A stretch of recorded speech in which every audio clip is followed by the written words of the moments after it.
When you overlook a small detail in options, it'll cost you very, very heavily. I took a trade today and gave back almost 20% on that trade. Now, on a normal day, this would be a very, very good trade if there were few things that were not impacting that setup.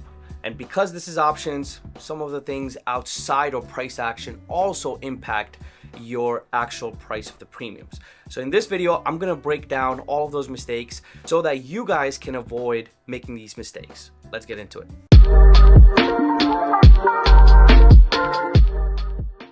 So the trade I wanna talk about today is AMD. It was a short position that I took, and you guys can see it didn't work out. I ended up losing a little bit over 20%, so almost 22%.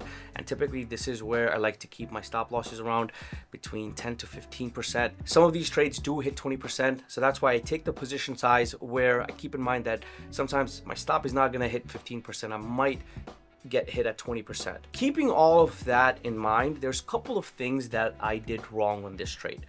Now, before I get into that, let me show you guys the chart and the reason for why this was on my watch list. You guys can see today they had earnings, they released their earnings, pretty much pushed down, and this is pretty much the aftermath, right? Because I got stopped out, this trade would have worked out very, very well. But one of the main reasons why I had this on my watch after the earnings and after the stock kind of dropped was because of this gap. I trade a lot of gap plays. They tend to have very high probability.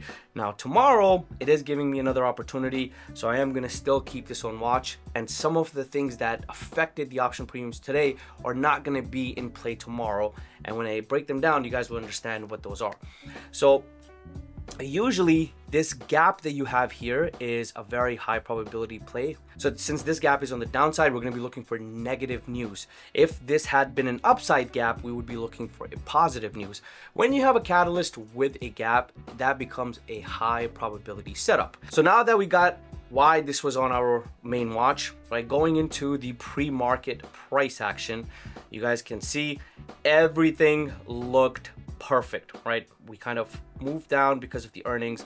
Price pushes down, we hit that 220 level, break and retest, we start to hold around this 217 level, and then we pull back, break this level, and then we retest that level at the open as well. Now, couple of things happen when you're trading stocks that have earnings, right? Prior to the earnings, there is something called implied volatility, or in simple terms, IV. So what this does is going into earnings, because we are uncertain of which direction the stock is going to go, because we don't know what the news is going to be in this case, which is the earnings. We don't know how the earnings are going to come out. That causes the option premiums itself to be inflated in price, the call side and the put side. So basically what happens is, if normally your option contracts are priced, let's say at $2, and your implied volatility is, let's say, priced at 25%.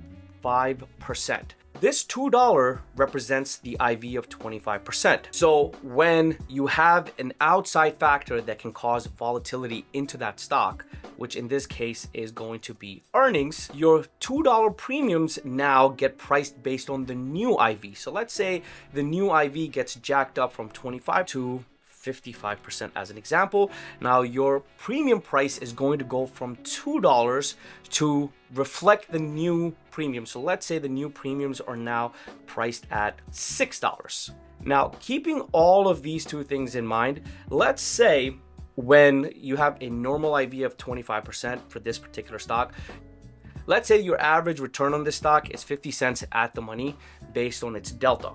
So you're gonna risk $2 for each $1 move. Looking into the Greeks, you will make about 50 cents on those premiums on the stock AMD. When the earnings come into play, that does not change, which means when you're risking $2 to make 50 cents, now you're going to be risking 3 times that to make the same amount. The reason why this price is higher, because of uncertainty, the seller is taking the risk. So because of that, the premiums are going to cost you a little bit more, right? So this is what happens going into earnings. When the earnings are done, so in this case, the earnings are done by the time we open. At this particular open, the IV is going to go from 55 back to its normal state, which is 25. So from 55, it goes right back to 25. And what happens to the premiums? They have to reflect that IV. So the $6 premium is now slowly going to work its way back to $2. So at the money contracts, which were now priced based on 55% IV, are going to start to deflate and get back to normal cost, which is going to be $2. So let's say the stock price does not move much or starts to go against you.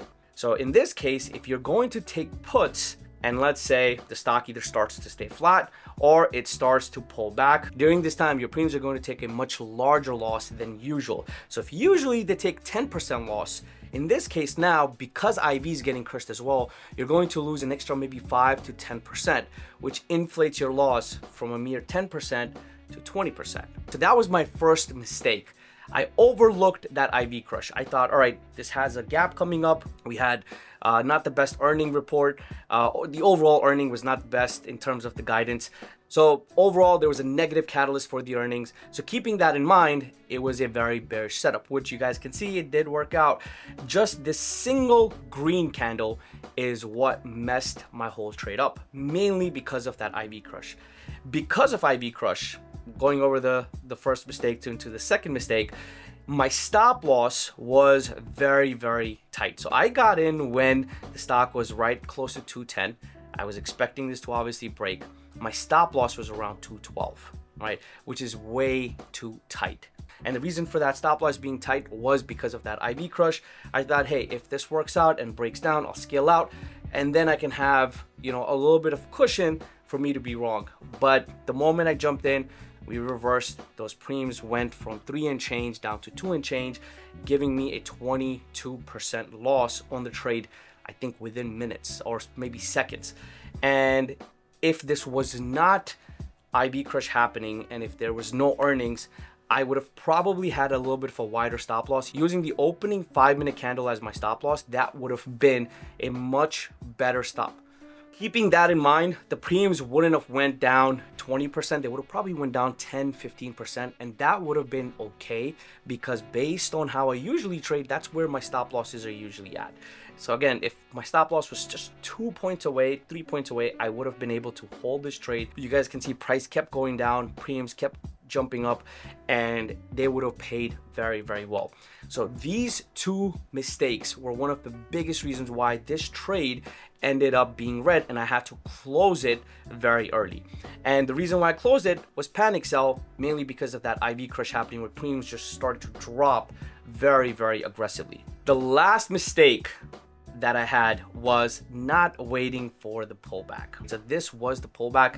If I had just waited a little bit for this candle to form and jumped in afterwards and not rushed in, because keeping in mind that there's a gap coming up, I don't want to miss out. Those emotions overtook me and ended up costing me this trade, losing 22% or almost 9,000, which could have actually worked out because the premiums on this kept going and we could have actually walked away on this particular trade very, very green.